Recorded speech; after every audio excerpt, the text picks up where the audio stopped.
여러분 가지고 있는 문제지 5페이지를 보시게 되면 8번이 위에 있습니다.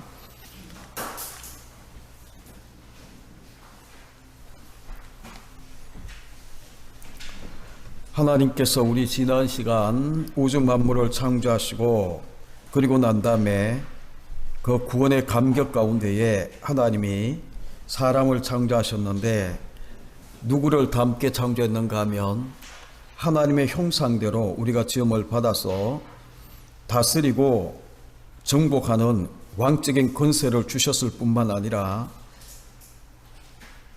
생육하고 번성하고 땅에 충만하도록 만물의 대표자로 하나님을 섬기며 살도록 그렇게 이 제사장의 축복을 주셔서 우리가 이것을 왕같은 제사장의 축복이라고 이야기를 했는데 오늘 8번에 보게 되면 다시 반복해서 나와 있습니다. 8번을 보시죠. 하나님께서 인류 시조에게 주신 복이 무엇인가 라고 이야기를 하는데 한마디로 이야기하면 아까도 이야기했던 것처럼 거기 한번 보십시오. 하나님이 그들에게 복을 주시며 하나님이 그들에게 이르시되 생육하고 번성하여 땅에 충만하라 라고 이야기하는 생육, 번성, 충만은 우리가 일반적으로 이야기할 때에 선십 그렇게 이야기합니다. 선십 시의 문제고 이걸 퍼뜨리는 그러한 일은 제사장적 그러한 이 하나님의 대리자가 되어서 이 땅에 생육 번성하도록 그렇게 만드는 것은 제사장적 권세라면 그 뒤에 보게 되면 땅을 정복하라 바다의 물고기와 하늘의 새와 땅에 움직이는 모든 생물을 다스리라 하시니라 라고 이야기를 하면서 정복하고 다스리는 것은 왕적인 권세를 이야기를 하는 겁니다. 그러니까 하나님이 28절 앞부분에 하나님이 그들에게 복을 주시며 라고 이야기한 이 복이 뭔가 하면 한마디로 이야기하면 제사장적 권세와 왕적인 권세인데 이것을 우리가 베드로전서 2장 9절에 보게 되면 왕같은 제사장 그렇게 이야기하잖아요. 그래서 왕의 권세와 제사장의 권세를 우리 가운데 주셨다라고 이야기하는 것이 이 하나님께서 우리 가운데 주신 복인데 그러면 그 밑에 거 같이 읽죠. 모든 생물을 다스리라 하심은 왕적인 권세다. 그렇다면 인류의 시조에게 주신 축복이 만물을 대표해서 하나님을 숨기는 제사장적 사명과 하나님의 대리자로 하여 만물을 다스리는 왕적인 권세 즉 왕같은 제사장의 축복을 우리 가운데에 주신 거예요. 이렇게 해서 하나님의 나라가 완성이 되는 모습을 보여줍니다. 그래서 1장에 보게 되면 그 9절에 구원에 1장 31절 하나님이 그 지으신 모든 것을 보시니 보시기에 심히 좋았더라 라고 이야기를 하는데 이것이 무엇이 건설되었음을 보여주는가 하면 여러분 하나님께서 원하시는 대로 잘 되었다라는 거예요. 하나님이 의도하신 대로 잘 된 것을 우리 가운데 이야기를 하는데 1장에 보게 되면 보시기에 좋았더라 라는 말이 7번 나오거든요. 하나님이 하시는 말씀이 보시기에 좋았다 첫째 날 둘째 날 쭉 그렇게 이야기하시면서 보시기에 좋았다 라고 이야기를 하는데 이것은 하나님의 의도대로 되었다라는 거예요. 그래서 하나님의 의도가 뭔가 여러분 이제 뒷부분에 보면 또 나오지만 나라를 구성하는 요소는 3가지거든요. 왕이 있어야 되고 백성이 있어야 되고 그리고 이것을 지탱할 수 있는 법이 있어야 되는 것이 우리 국가의 3가지 요소가 되는데 이 왕은 하나님이 왕이고 백성은 하나님의 형상대로 지음받은 아담과 하와가 하나님 백성이 되는 거고 법은 이제 나중에 보게 되면 2장 17절에 가게 되면 선악을 알게 하는 나무는 따먹지 말라라고 이야기하는 그 법이 주어지게 되는 거예요.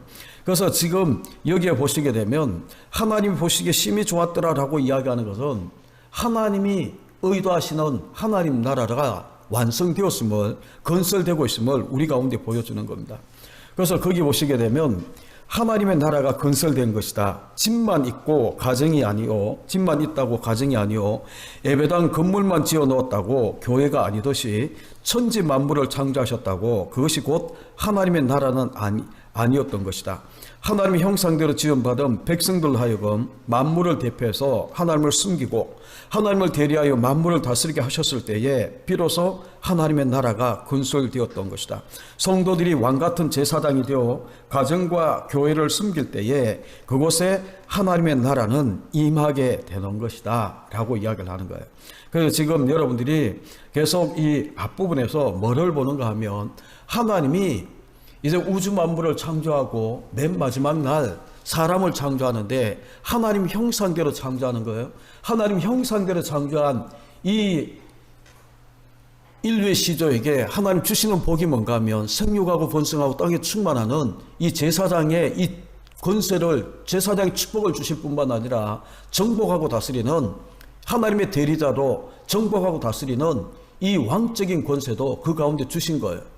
그렇게 해서 이제 이 하나님의 왕 같은 제사장이 가는 곳마다 하나님의 나라가 세워지도록, 확장되어지도록 그렇게 만드는 것이 하나님께서 이 우주 만물을 만들고 사람을 만들고 나중에 이제 이 에덴 동산을 만드는 10번을 보시죠. 2장 8절에 사람을 두시려고 무엇을 창설하셨는가? 2장 8절을 보시게 되면 무엇을 만드는 거예요? 에덴의 동산을 창설하시고 그 지으신 사람을 거기 두시니라 라고 이야기를 합니다. 그렇죠? 하나님이 에덴 동산을 만들었어요. 지금 여러분들이 1장, 2장의 이 창조의 이 과정들을 쭉 보게 되면 어디로 자꾸 하나님의 관심을 몰아가시는가 하면 여러분 천지 창조부터 시작해서 에덴 동산을 만들고 거기에 두시려고 사람을 거기에 두시려고 라고 이야기하는 이 사람에게 하나님의 관심이 집중되고 있는 것을 우리가 보게 되는 겁니다. 그래서 나중에 여러분들이 여기서 하나의 구속사를 할 때에 중요한 교리 중에 하나가 뭔가 하면 대표성의 원리거든요. 대표성의 원리인데 지금 아담이 한 개인으로 하나님께서 이 관심을 가지고 사람에게 계속 집중하면서 관심을 가지고 그렇게 이끌어가는 것은 이 개인 아담을 이야기하려고 하는 것이 아니라 인류의 대표자 되는 이 아담을 가지고 하나님과의 관계나 하나님께서 이제 이 원하시는 그 이 기대치라고 해야 되나요? 하나님이 원하시는 그 이 사명이나 이 축복들을 우리가 보게 되는 거예요. 아담 한 개인만이 왕적인 권세, 제사장적인 권세를 가지는 축복을 받는 것이 아니고 이가 대표거든요. 인류의 대표예요. 그가 그렇게 받았다라고 이야기하는 것은 우리가 받는 거예요. 그래서 아까도 이야기했던 베드로전서 2장 9절에 보게 되면 너희는 택하신 족속 거룩한 나라 왕같은 제사장이다 라고 이야기하는 것이 바로 이 대표성의 원리 속에 이어지는 우리의 모습이거든요. 그래서 여러분들이 계속 보셔야 되는 게 뭔가 하면 지금 1장 2장에서는 이렇게 해나가면서 하나님이 이 대표자 되는 아담이 타락하게 되면 우리가 아직 로마서를 지금 앞부분만 계속하고 있어서 내용에 들어가지 못하지만 이 사도 바울이 대표성의 원리로 한 사람이 범죄함으로 죄가 우리 가운데 왔고 한 사람의 순장함을 통해 그죠? 우리가 그 이 한 사람이라고 이야기한 이 대표성의 이 원리를 사도 바울은 반복해서 이야기를 하는 거거든요. 그래서 그런 것들을 가지고 여러분이 보시게 되면 하나님은 아담에게 이 관심을 가지고 사람에게 관심을 가지는 것은 바로 우리 자신에게 관심을 가지는 거다라고 이야기해도 틀리지가 않는다라는 거예요. 그래서 거기 보게 되면 하나님께서 아담을 이끌고 에덴에 가셔서 이곳이 네가 살 곳이다 하셨을 때에 에덴 나군을 둘러본 감격이 어떠하였겠는가. 이제는 믿음의 가정들을 에덴 동산으로 회복시켜야 할 책임이 하나님의 백성들에게 있는 것이다 라고 이야기를 하는 거예요. 그래서 이제 이 법의 문제가 거기 11번과 12번에 거쳐서 나오게 되는데 지금 아까 이 하나님 나라 건설에 대해서 아까 이야기를 했는데 하나님이 왕이에요. 그리고 백성, 하나님 형상대로 지음받은 아담과 하와가 하나님 백성이에요.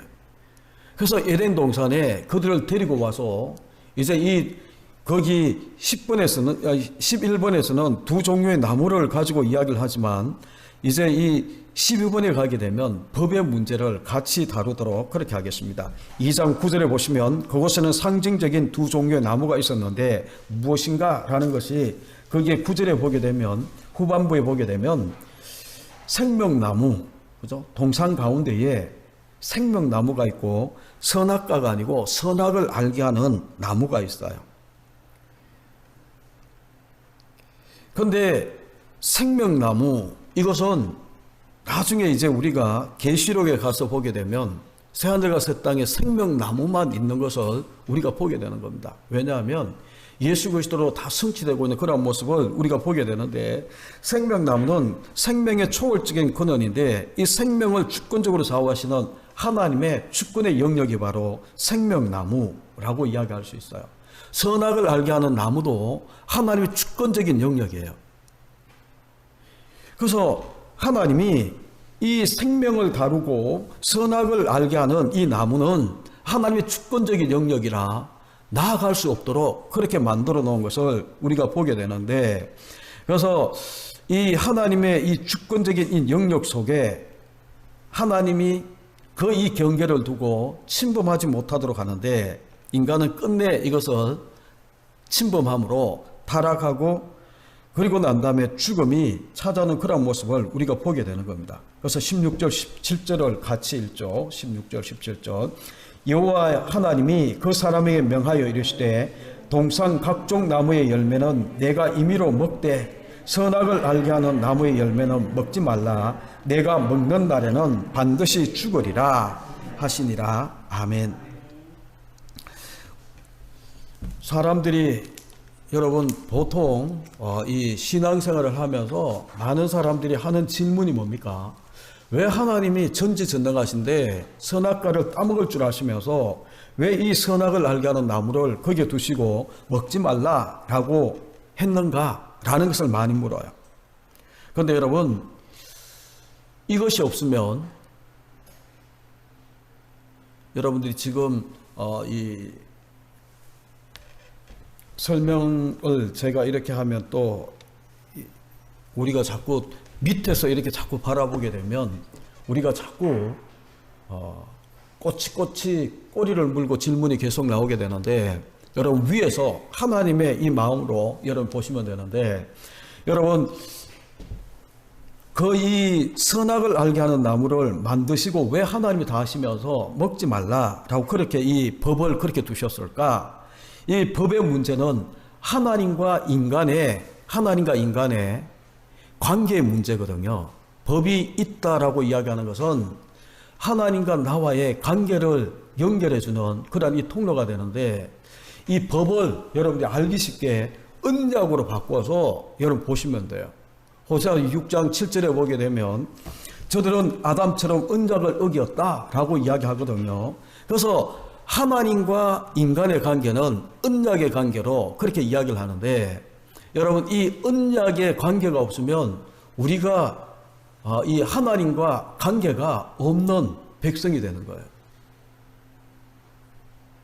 설명이 어렵게 여러분 가운데 갔는지 모르지만 여러분 보십시오. 내가 이 대한민국의 법을 지킴으로 대한민국과 관계를 맺는 겁니다. 그런데 내가 이 대한민국과 관계없는 백성이라면 대한민국의 법을 굳이 지킬 필요는 없어요. 그죠? 지킬 필요가 없어요.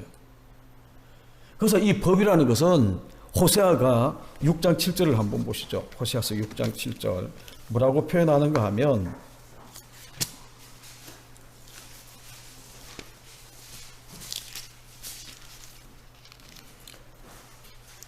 1261페이지를 보시죠. 1261페이지 같이 읽죠. 그들은 아담처럼 언약을 어기고 거기에서 나를 반역. 여러분 여기서 지금 이제 이 이야기하는 것은 하나님과의 관계를 이 선악을 알게 하는 나무 열매를 따먹지 말라라고 금하는 이것은 하나님이 이 백성들과 맺고 있는 언약이다라고 이야기를 하는 거예요. 그럼 여러분 많은 선지자들 중에 이것을 갖다가 언약이다라고 이야기하고 표현하는 분은 호세아밖에 없어요. 에? 호세아만이 이것을 언약이라고 이야기를 해요. 그럼 여러분, 이 호세아가 이 선악을 알게 하는 나무에 이것을 따먹지 말라라고 범하는 이것을 언약이다라고 이야기하는 그 이유가 뭔가 하면, 여러분 지금 호세아를 통해 하나님이 하나님과 이 백성의 관계를 어떤 관계로 이야기를 하는가 하면, 여러분 호세아서 한번 떠올려 보시죠. 1장에 보게 되면 하나님이 그 이 창기 같은 이 고멜을 가지고 아내를 삼으라라고 이야기를 해요. 아내를 삼으라. 그리고 난 다음에 이 아내를 삼으라라고 이야기를 했는데, 고멜이 호세아와 장가가 결혼해서 다른 남자를 찾고 있는 거예요. 그러면서 이제 음부를 찾아 다른 신랑 아닌 다른 사람을 찾아 이렇게 나가고 있는 그 관계 속에 하나님이 뭐라고 이야기하는가 하면, 호세아와 음부, 음녀, 고멜의 이 관계를 하나님과 이스라엘의 관계로, 하나님과 이스라엘 백성의 관계로 그렇게 설명을 하는 거예요. 그러면서 이 백성이 고멜처럼 신랑 대신 하나님을 따르지 않고 이제 이 음녀와 같은 사단을 쫓아서 나아가고 있는 그 모습을 비교하면서 호세아의 이 가정의 부부의 문제를 하나님과 이스라엘 백성들의 관계의 문제로 이야기를 하는 거예요. 그러니까 지금 이 하나님이 선악을 알게 하는 나무를 까먹지 말라라고 이야기를 하면서, 그렇게 이야기를 하면서 하는 이유가 뭔가 하면 이 언약의 관계다라고 이야기를 하면서 요 문제를 다루려고 하는 거예요. 그래서 지금 여러분들이 조금 헷갈릴지 모르지만 거기도 한번 보시죠. 13번을 한번 보시죠. 13번. 2장 18절에 원시 언약 다음에 무슨 말씀이 나오는가? 지금 요걸 이제 여러분들이 연결해서 쭉 보시면 우리가 알기가 쉬운데, 지금 요런 거예요. 하나님이 이제 선악을 알게 하는 나무 열매는 따먹지 말라라는 법 언약을 하나님이 아담과 하나님이 맺었어요. 그리고 난 다음에 2장 18절에 뭐라고 이야기합니까? 그것을 따먹는 말은 반드시 죽는다라고 이야기하고 난 다음에 18절에 가게 되면 갑자기 돕는 배필을 지으리라. 혼자 있는 것이 좋지 않으니까 돕는 배필을 짓겠다라고 이야기를 하잖아요.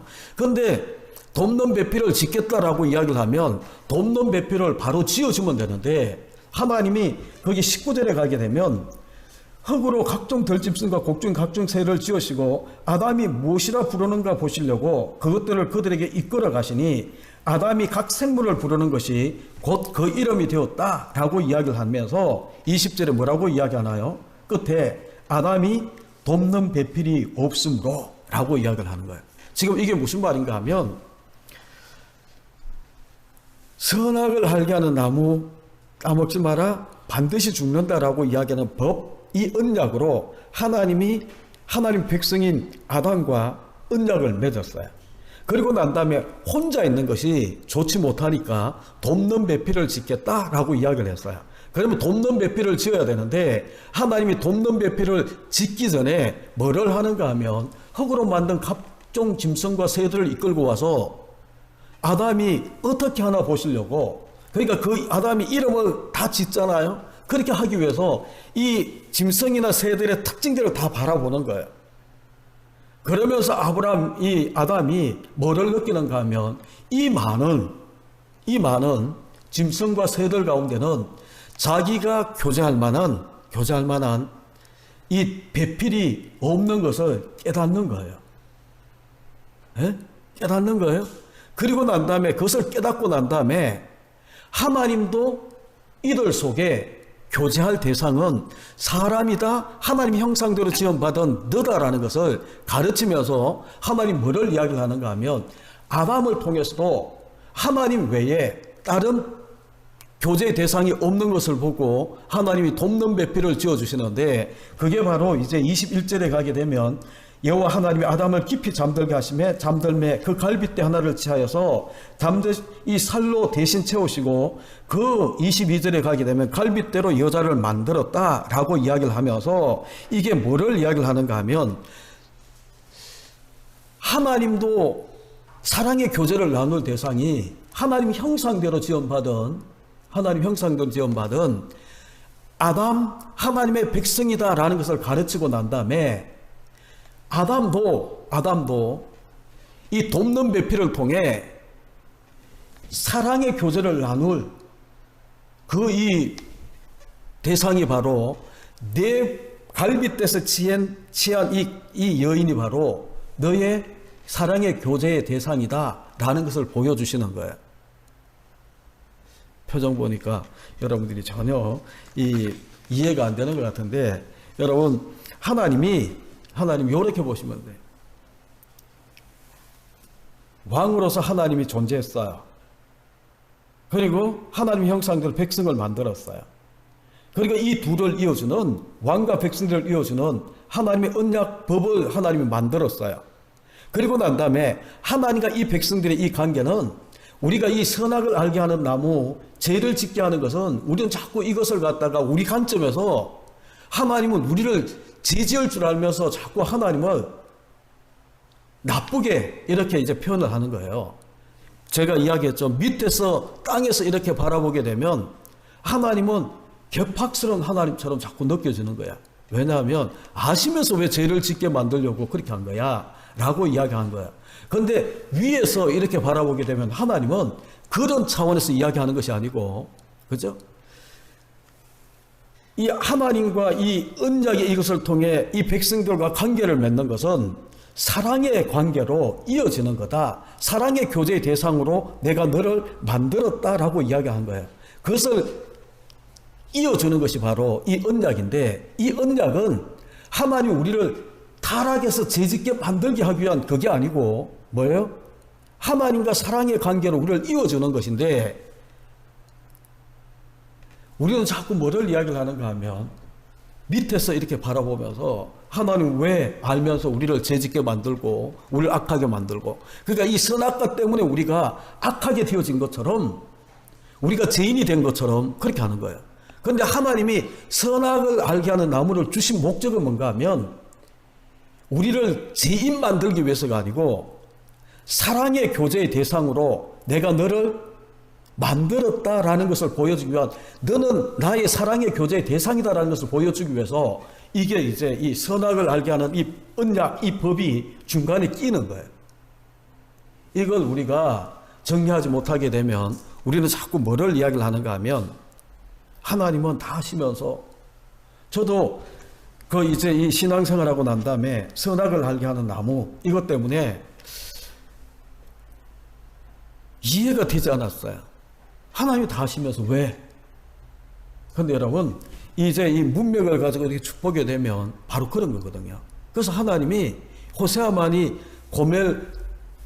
호세아 선지자와 고멜의 이 부부의 관계를, 하나님과 이 백성들의 관계를 이야기를 하면서 이 법, 이 언약을 그들이 어겼다라는 것을 이야기를 하는 거예요. 그래서 여러분들이 이걸 조금 더 이해하려고 하면 시편 78편을 한번 보시죠.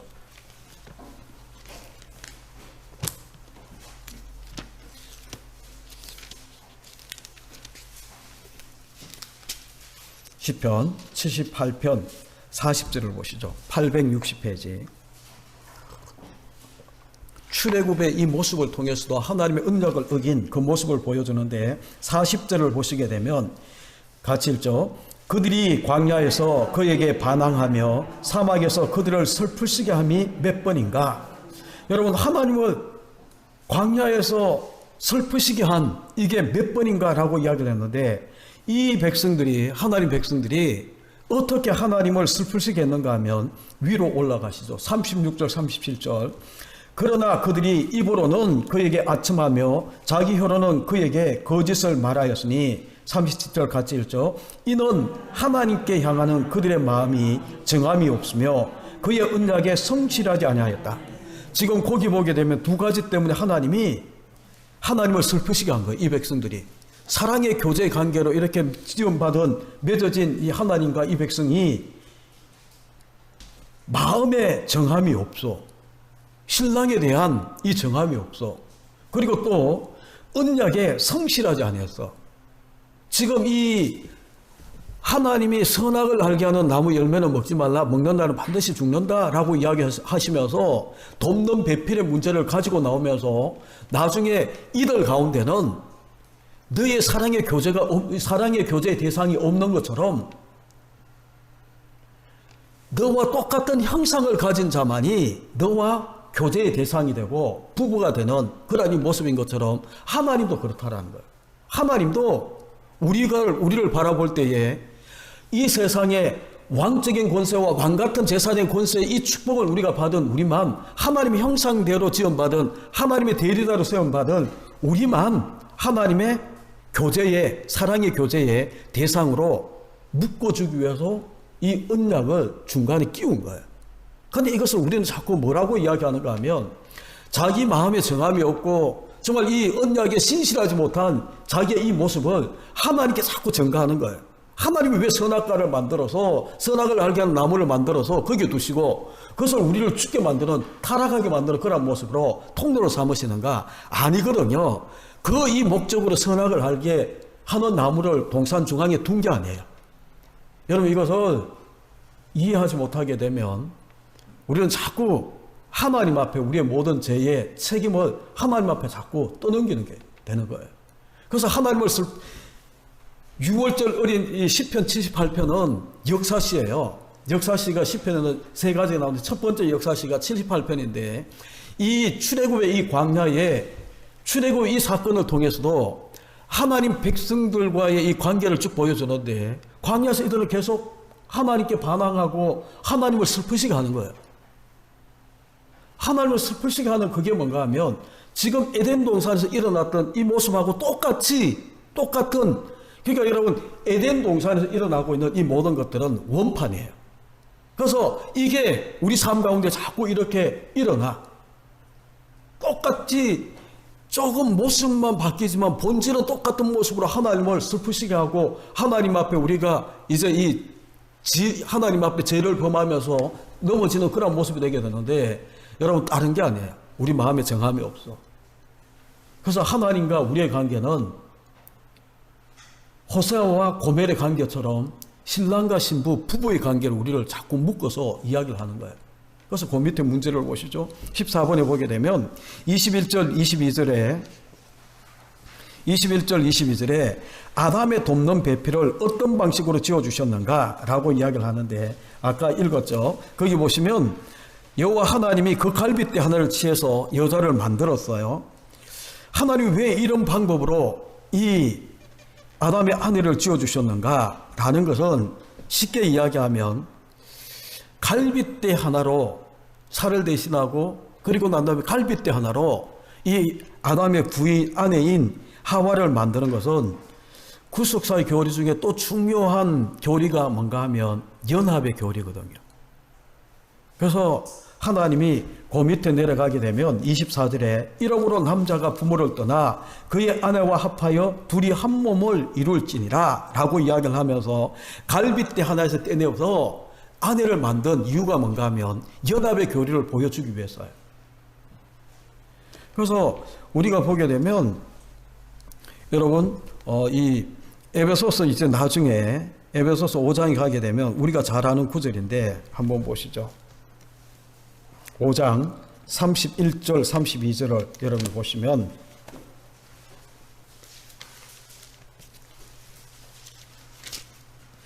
(316페이지를) 보시면 22절부터 오게 되면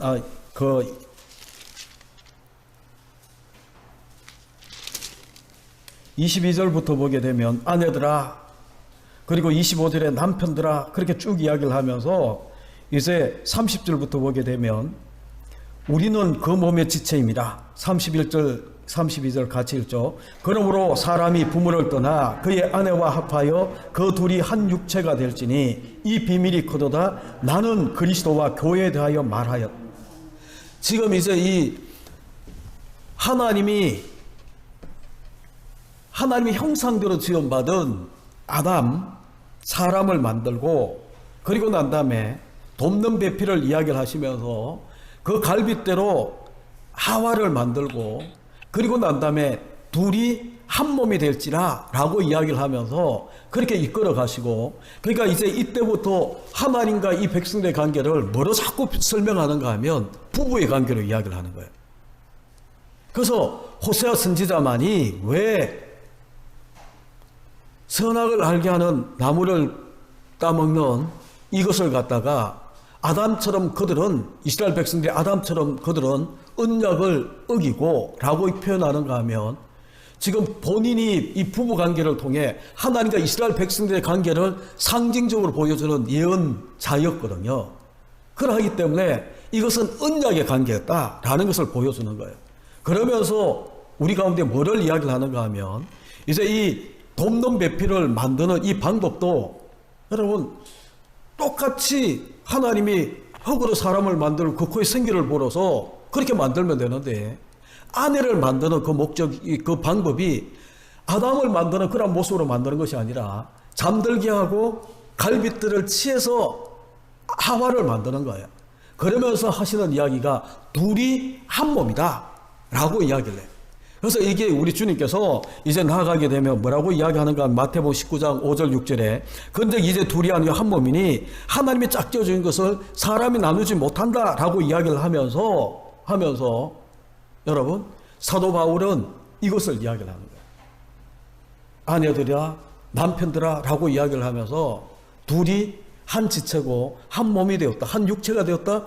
근데 나는 이 비밀이 크다라고 이야기를 하면서, 이것은 단순히 남편과 아내 부부의 관계를 이야기를 하는 것이 아니고 거기에 담겨져 있는 교회와 그리스도의 관계를 보여주고 있는 거다. 신랑 신부의 이 관계. 그래서 여러분 이제 계시록에 쭉 가게 되면 계시록에, 그리고 성경에 상징을 가지고 푸는 사람들이 이것을 근거로 해서 여자는 다 구약의 교회, 신약의 교회로 풀어내는 겁니다. 아무 이유 없이 여자를 교회다라고 이야기하지 않아.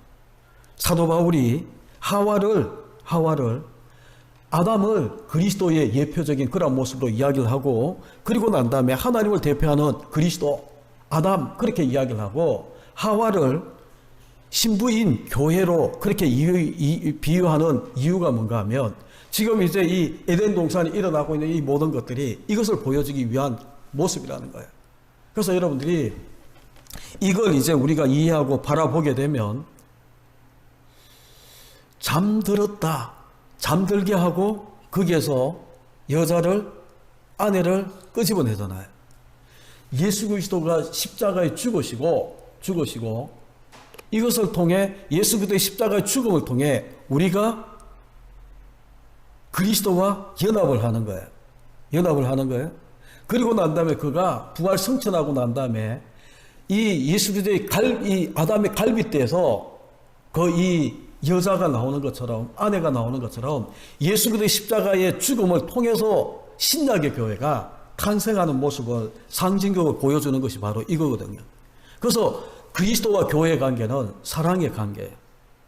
그래서 여러분들이 이것을 여러분들이 이해하고 나면, 사도 바울이 비유적으로 많이 이야기하잖아요. 교회론을 이야기할 때에 그리스도는 교회의 머리다.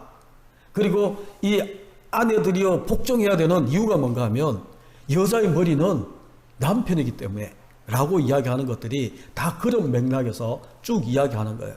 그래서 여러분들이 조금 오늘 설명이 제가 부족해서 여러분이 다 정리가 잘 안 됐는지 모르지만 그렇게 생각하십니다.